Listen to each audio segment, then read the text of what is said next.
خب یک کمپ دیگه، یه برنامه دیگه و یک آموزش.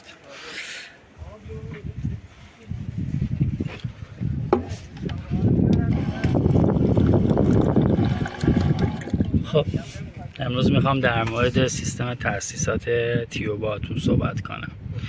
این که الان میبینید یه پمپ شارژی اتوماتیکه که به صورت 600 میل آب توی ظرف میریزه و قطع میکنه. هم ظاهر قشنگی داره، هم شارژیه و مکش هم داره، همه چی با خودش. حالا بریم از پشت جزئیاتش رو ببینیم.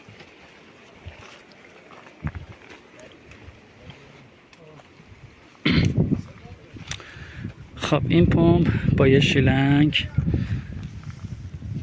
داخل مخزن 20 لیتریم استیل که مخصوص پخت و پز و خوردنیه. تا اینجا تمام.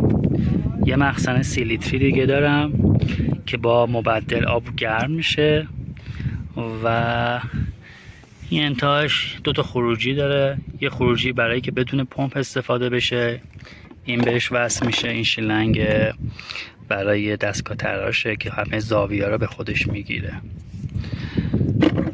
و یه خروجی دیگه هم بهش دادم به پمپ شارژیه که سمپاشا استفاده میکنن.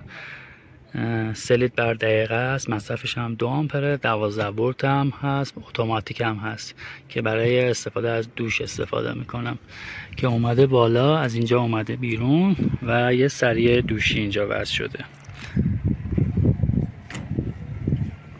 برقش رو وصل کردم. اینم خروجی پمپ.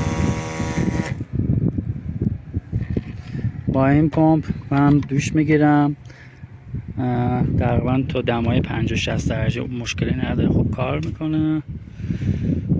همین. فقط این کاتافش روی 4-8 بار، یعنی وقتی که شما استفاده میکنید 4-8 بار فشار رو شیلنگ میاره که آب قطع بشه. ما میایم چیکار میکنیم فشار نیاد به سیستم تاسیساتمون و اتصالات؟ اینجا 2 تا پیچ داره. این 2 تا پیچ رو باز میکنین، میرسید به یه دیافراگم و یه فنر. اون فنره رو از داخلش در میارید، دوباره میبندید دیگه. این پمپ با کمترین فشار راحت قطع میشه. اگه چنین چیزی فنرش داخلش باشه، وقتی آب قطع میکنید میاد موتور هم پمپ کار میکنه و فشار رو شلنگ‌ها و تاسیسات و اتصالاتتون میاره که به مرور زمان باعث نشتی میشه. حتما اون فنرش رو در بیارید. اگه جنسش هم خوبه میتونید با یه پیچ داره اینجا فشارش رو کم کنید، ولی لازم نداره. همون فنر در بیاد تمومه. اینجا یخچالم صندوقیه و این پایینم انباریه. این کل سیستم تاسیسات تیوه برای شستن ظروف، دوش و استفاده از سینک و پخت و پز. مرسی که همراه من بودید تا اینجا. ویدیو منو لایک کنید، برای دوستانتون بفرستید، کامنت بذارید، دکمه ساب و زنگوله هم بزنید. تا ویدیو بعدی، فعلا خداحافظ.